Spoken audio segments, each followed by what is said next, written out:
Hello everyone.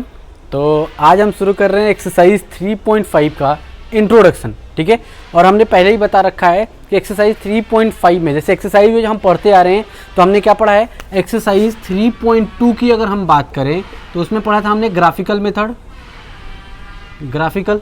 ठीक है, उसके बाद हम एक्सरसाइज 3.3 में हमने पढ़ा था कौन सा, सब्स्टिट्यूशन। उसके बाद 3.4 में एलिमिनेशन। उसके बाद 3.5 में हमको पढ़ना क्या है, हमको पढ़ना है कौन सा, क्रॉस मल्टीप्लिकेशन। और उसके बाद 3.6 में रिड्यूसिंग। उसके बाद हमको 3.7 में मिक्स्ड पढ़ना है, सबके सब एक साथ मिक्स्ड होकर पढ़ेंगे। एक्सरसाइज 3.3 जो 7 है वो क्या है, ऑप्शनल एक्सरसाइज है। ठीक है, तो उस पर आपको सबसे ज़्यादा ध्यान देना है कि हमको क्या करना है। इसमें कुछ क्वेश्चंस ऐसे हैं जो कि काफ़ी अच्छे हैं। ठीक है, चलो तो अब हम बात करते हैं क्रॉस मल्टीप्लिकेशन की। ठीक है, तो जो हमने अभी पढ़ना है वो उस मेथड का नाम क्या है, क्रॉस मल्टीप्लिकेशन मेथड। देखो तो क्रॉस मल्टीप्लिकेशन में अगर हम बात करें तो हमारा जो एक चैप्टर जो चल रहा है वो कौन सा है, pair of linear equation two variable. तो पेयर मतलब लीनियर इक्वेशन का पेयर। तो देखो हमारे पास क्या हो जाएगा, तो अगर इक्वेशन की बात करें तो जनरल फॉर्म हमारे पास क्या हो जाएगा, a1x प्लस b1y प्लस का c1 इज इक्वल टू 0। ठीक है, अगर हम नेक्स्ट की बात करें इक्वेशन की तो a2x plus b2y plus c2 is equal to 0। हमारे पास दो इक्वेशन बन गया। ठीक है, अब कह रहा है कि हमने क्या बोला था, सब्स्टिट्यूशन और एलिमिनेशन में हम क्या करते थे कि दोनों इक्वेशन को ही यूज़ करके हम क्या करते थे, इधर उधर करते थे या फिर किसी न किसी एक इक्वेशन की कोई वेरिएबल की वैल्यू को काट देते थे, एलिमिनेशन में करते थे ऐसा। ठीक है, लेकिन इस केस में हम ऐसा क्यों करेंगे, कैसे करेंगे। ठीक है, तो जाहिर सी बात है कि इसको करने के लिए कोई ना कोई प्रोसेस होगा, कोई ना कोई मेथड होगा। तो ठीक है, तो इसको करने के लिए देखो हमारे पास कितने वेरिएबल्स हैं, दो वेरिएबल है। तो पहला वेरिएबल है हमारे पास x, दूसरा वेरिएबल है y। अब तीसरा हमारे पास कांस्टेंट है, तो कांस्टेंट को हम ले लेते हैं 1। ठीक है, अब हमारे पास कह रहा है कि देखो x, y और 1। अब देखो x में जो है वो क्या है हमारे पास, देखो कभी भी ध्यान रखना है क्रॉस मल्टीप्लिकेशन मतलब जो x का है वो a कभी नहीं आएगा इसके सामने। ठीक है, तो आएगा कहाँ से, तो b1 शुरू होगा, b1 और ये हो जाएगा b2। सेम ऐसे ही c1 C2। अब ये करने का तरीका बता रहे हैं। अब ये फॉर्मूला नहीं है, फॉर्मूला अलग अलग होता है, वो हम क्या करते हैं कि इसी के थ्रू हम फॉर्मूले को बनाते हैं। ठीक है, तो इसी के थ्रू हम फॉर्मूले को बनाएंगे। तो उससे पहले हम क्या कर रहे हैं, इसको देखते हैं कि बनता कैसे। ठीक है, तो देखो इसको देखो, उसके बाद हमारे पास क्या हो जाएगा, A1 B1 B2, यहाँ C1 C2। अब देखो इसके सामने हमारे पास C नहीं आना चाहिए, मतलब यहाँ भी C नहीं आएगा, यहाँ भी C नहीं आएगा, मतलब क्या आएगा यहाँ पे, अब A1 और ये A2 और यहाँ हो जाएगा B1 और यहाँ हो जाएगा B2।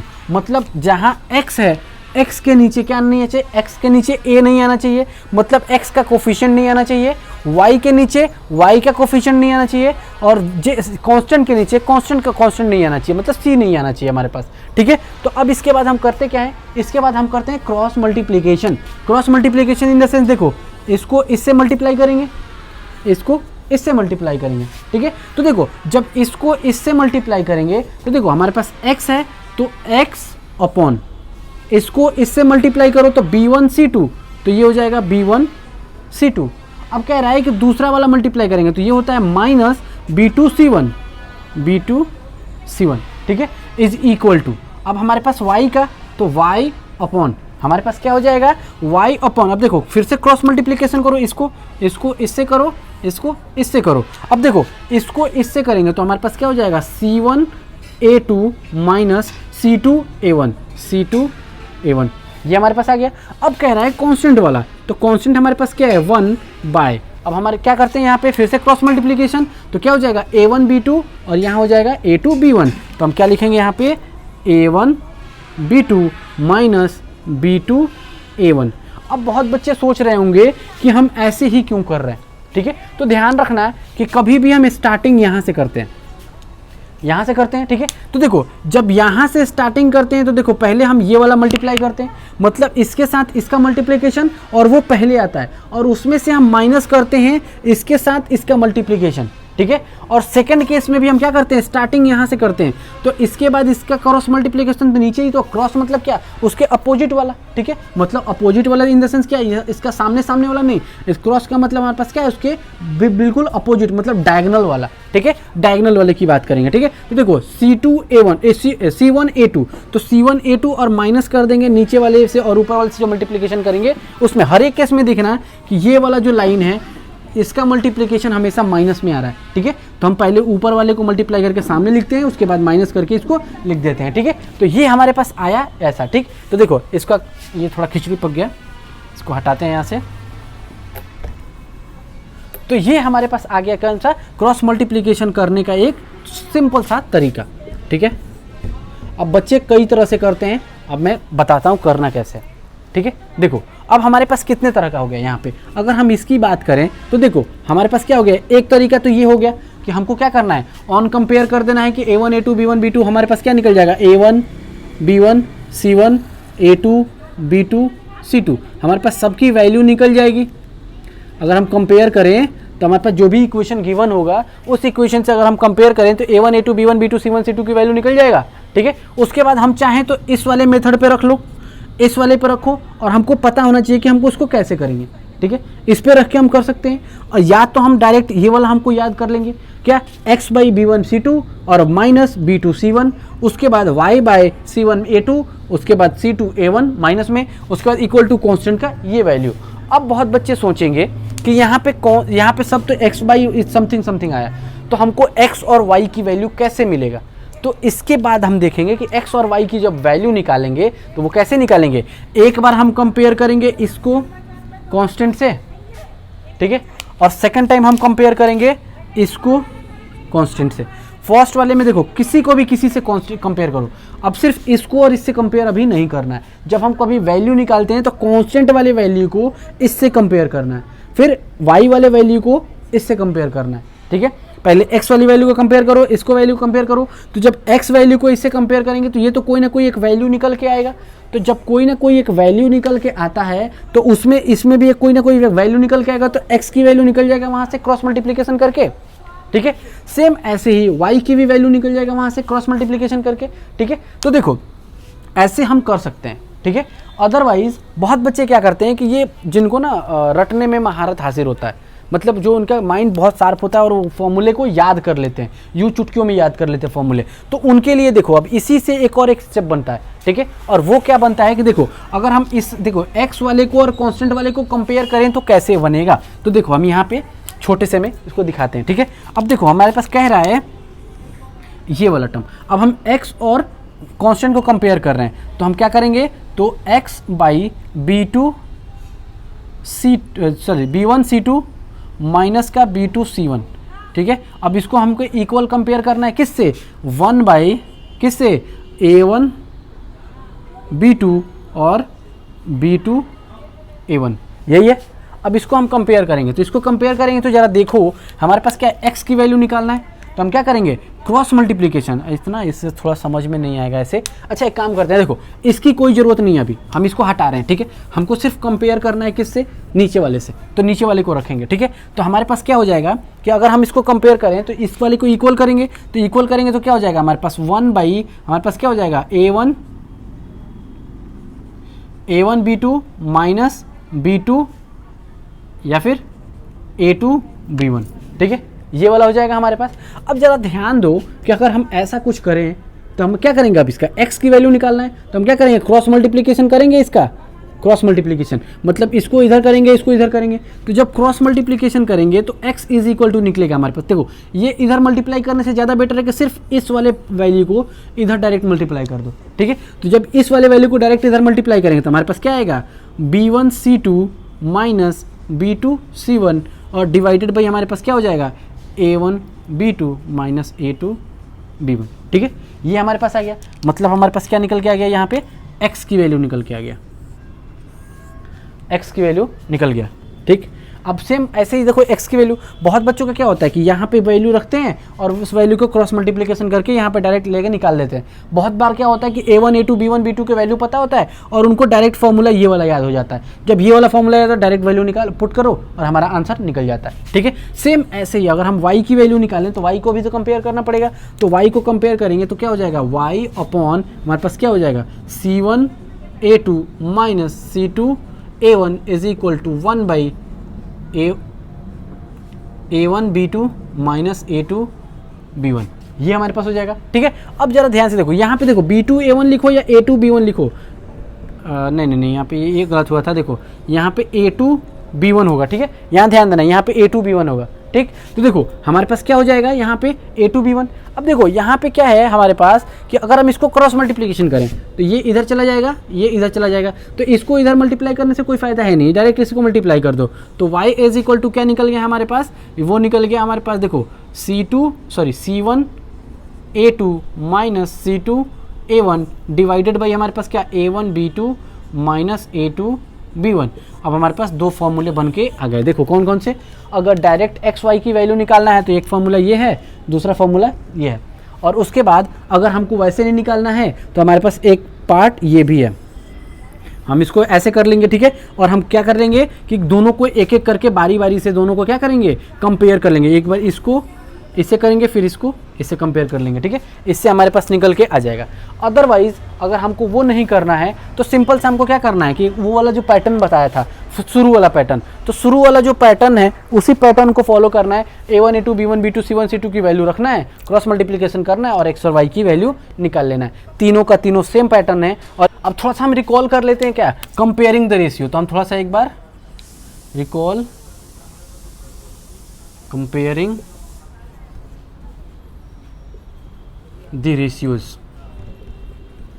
ठीक है, एक बार जरा हम इसको रिकॉल कर लेते हैं। ठीक है, हम ऑलरेडी पढ़ चुके हैं लेकिन फिर से एक बार हम रिकॉल कर लेते हैं। क्यों, क्योंकि इस एक्सरसाइज में थोड़ा सा हमको ज़रूरत है, क्योंकि ज़्यादा दिन हो गया पढ़े हुए तो बहुत बच्चों के दिमाग से निकल गया होगा। ठीक है, तो ध्यान देना कि इसको कैसे करेंगे। देखो तो हमने क्या किया था, a1 बाई a2 की अगर हमने बात किया था तो a1 बाई a2 क्या था हमारे पास, देखो a1 by a2 is equal to, देखो पहला हमारे पास केस क्या था, फर्स्ट वाला जो केस था वो हमारे पास था, हमारे पास क्या a1 by a2 not is equal to b1 by b2। तो इस केस में हमारे पास क्या था, यूनिक सॉल्यूशन मिल रहा था,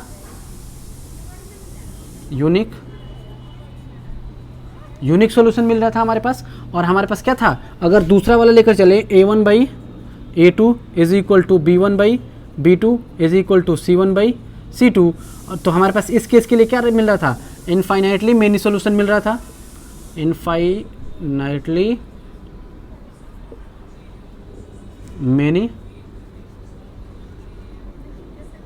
इनफाइनाइटली मेनी सॉल्यूशन मिल रहा था। और हमारे पास तीसरा क्या था, a1 by a2 is equal to b1 by b2 is not is equal to, अगर c1 बाई c2 था तो इस केस में हमारे पास क्या था, no solution,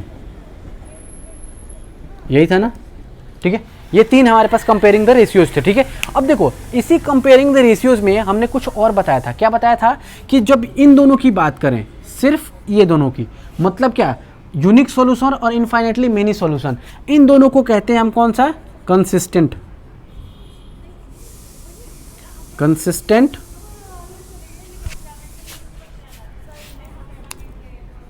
pair of linear equation, consistent pair of linear equation. ठीक है, अब उसके बाद हम इसकी बात करें तो ये होता है हमारे पास क्या, इनकंसिस्टेंट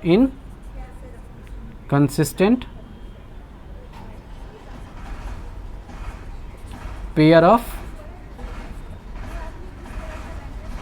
लीनियर इक्वेशन। ठीक है, तो ये हमारे पास क्या है कि ध्यान देना है कि कंसिस्टेंट किसको कहते हैं, अगर यूनिक सॉल्यूशन आया और या फिर इनफाइनाइटली मेनी सॉल्यूशन आया तो उस केस में हम उसको कंसिस्टेंट कहते हैं। मतलब a1 by a2 b1 by b2, a1 by a2 b1 by b2 के नॉट इज इक्वल टू आया तब भी कंसिस्टेंट है, a1 by a2 b1 by b2 c1 by c2 तीनों इक्वल आया तब भी कंसिस्टेंट है, और अगर a1/a2 b1/b2 इक्वल आया और c1/c2 नॉट इक्वल आया तो उस केस में इनकंसिस्टेंट है। और हमको पता है कि हम क्या करते हैं कि अगर a1/a2 b1/b2 not equal to आया तो यूनिक सोल्यूशन है, और तीनों इक्वल आ गया तो इन्फाइनेटली मेनी सोल्यूशन है, और एक c1/c2 अगर इक्वल नहीं आया तो हम क्या कहेंगे, इसको नो सोल्यूशन है, मतलब इसके केस में कोई भी सोल्यूशन नहीं आएगा। ठीक है, तो चलो अब हम चलते हैं एग्जाम्पल क्वेश्चन पे। तो एक दो एग्जाम्पल क्वेश्चन करते हैं, फिर हम इसके आगे बढ़ेंगे। ठीक है, देखो ये एक एग्जाम्पल क्वेश्चन है, एग्जाम्पल क्वेश्चन एक देख कर रहे हैं। ठीक है, तो देखो इस क्वेश्चन को देखो ध्यान से, कह रहा है कि ये हमारे पास दो को इक्वेशन दे रखा है, इक्वेशन 1 और इक्वेशन 2। ठीक है, अब देखो जब इसको सॉल्यूशन पे करेंगे तो हमसे कह रहा है कि फाइंड द सॉल्यूशन, यानी find the value of X and Y. तो एक्स एंड वाई की वैल्यू फाइंड करना है, और किससे फाइंड करना है, बाई क्रॉस मल्टीप्लीकेशन मेथड से। ठीक है, तो देखो हमसे कह रहा है कि इसमें, तो हम क्या लिखेंगे यहाँ पे, अगर सॉल्यूशन इसके लिखें तो सॉल्यूशन में अगर हम देखें तो सॉल्यूशन में हमारे पास क्या हो जाएगा, तो ऑन कंपेयरिंग,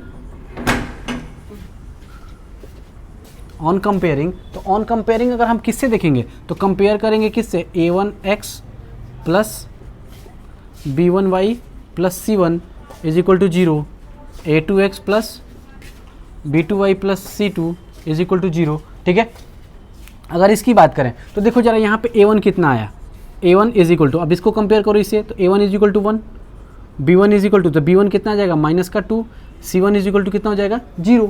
ठीक है, अब सेम ऐसे ही देखो हमारे पास a2 कितना होगा, a2 इज इक्वल टू हमारे पास कितना आया, देखो a2 आया हमारे पास 3, b2 कितना आया, b2 is equal to 4, and c2 is equal to कितना आया -20। ये हमारे पास पार्ट्स आ गया। ठीक है, अब इसकी अगर हम बात करें, ठीक है, तो हम इसकी वैल्यू रखेंगे। ठीक है, तो फॉर्मूला हमारे पास क्या कहता है, फॉर्मूले की अगर हम बात करें तो फॉर्मूला है हमारे पास x/b1 c2 minus b2 c1 is equal to y upon हमारे पास क्या है c2a1, या c2a1 है या c1a2, c1a2 minus c2a1 is equal to 1/, constant की वैल्यू लेकर चलो, तो a1b2 माइनस a2b1, ये वाला हमारे पास है। ठीक है, तो अगर हम इसकी बात करें तो सबकी वैल्यू रख दो, देखो तो हमारे पास क्या हो जाएगा, x की वैल्यू, तो x हमको निकालना ही है। अब b1 हमारे पास कितना है -2 इंटू, अब c2 हमारे पास कितना है, कहाँ है देखो -20। ठीक है, और हमारे पास कितना हो गया, ये एक ब्रैकेट में, और यहाँ पे हो जाएगा हमारे पास कितना माइनस, अब माइनस की वैल्यू b2 कितनी है हमारे पास, देखो b2 है 4 इंटू, अब हमारे पास क्या c1 कितना है हमारे पास 0 इज इक्वल टू y की वैल्यू देखो, तो y की वैल्यू अगर हम देखें तो y की वैल्यू हमारे पास क्या c1 की वैल्यू कितनी है 0 मल्टीप्लाई बाई, अब हमारे पास a2 कितने हैं हमारे पास, a2 है 3। ठीक है, और माइनस हमारे पास कितना हो जाएगा c2 कितना है -20, और इंटू हमारे पास क्या है a1 कितना है हमारे पास 1 इज इक्वल टू 1/, अब 1/, देखें तो हमारे पास क्या हो जाएगा यहाँ पे देखो a1 कितना है 1 मल्टीप्लाई बाई b2 कितना है हमारे पास 4। ठीक है, और हमारे पास माइनस, उसके बाद है हमारे पास a2 कितना है हमारे पास 3 इंटू, अब हमारे पास कितना आ गया b1 कितना है -2।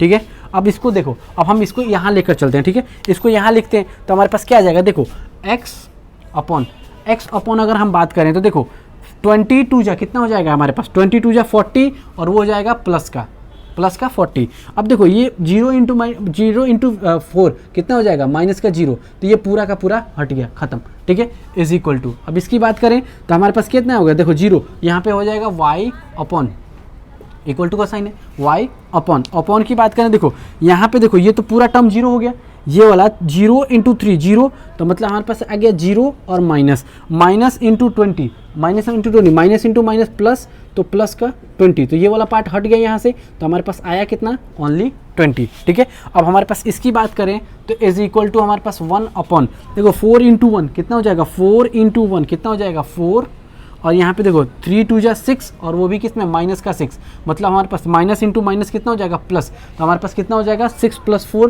कितना हो जाएगा, ये हो गया हमारे पास 10।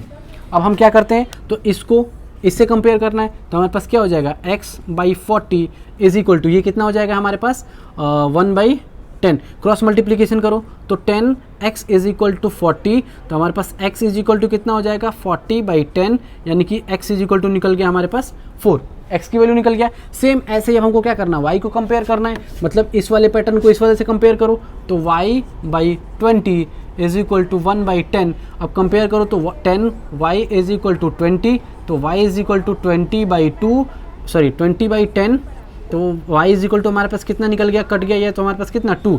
तो देखो x की वैल्यू निकल गया और y की वैल्यू निकल गया, तो हम क्या लिख देंगे, hence the value of x and y is equal to कितना 4 and y is equal to 2, और ये हो जाएगा हमारे पास फाइनल आंसर। हमको ऐसे ही करके क्या निकालना है, x और y की वैल्यू निकालना है। और देखो इतनी गारंटी है कि जो हमने एलिमिनेशन मेथड और सब्स्टिट्यूशन मेथड यूज़ किया था उससे ईजी है, इससे ईजी है, लेकिन क्या है, तुमको सिर्फ यहाँ गलती नहीं करनी है, सिर्फ ये 2 स्टेप पे गलती नहीं करनी है, ठीक है। अगर ये 2 स्टेप तुम गलती नहीं करोगे ना तो तुम्हारा कहीं भी गलती नहीं होगा, ठीक है। पूरे प्रोसेस में बाकी कहीं गलती नहीं होगा, सिर्फ ये 2 स्टेप में गलती मत करना। एक तो फॉर्मूला गलती मत लिख देना, और दूसरा हमारे पास ये वैल्यू गलत मत पुट कर देना, ठीक है। अगर वैल्यू गलत रखोगे तब भी आंसर गलत आएगा, अगर फॉर्मूला गलत रखोगे तब भी आंसर गलत आएगा। अगर ये दोनों स्टेप तुम्हारे क्लियर हो गए तो मतलब पूरे के पूरे एक्सरसाइज में कोई भी डाउट नहीं आएगा तुमको, ठीक है। चलो तो ये हो गया। अब देखो और भी एक्सरसाइज है और भी एग्जाम्पल क्वेश्चन है, ठीक है। तो नेक्स्ट चलो अभी 1-2 एक्सरसाइज, अभी एग्जाम्पल क्वेश्चन और है, ठीक है। इस एक्सरसाइज में एग्जाम्पल क्वेश्चन और है, तो उसको पहले करते हैं, फिर हम इसके आगे बढ़ते हैं, ठीक है। चलो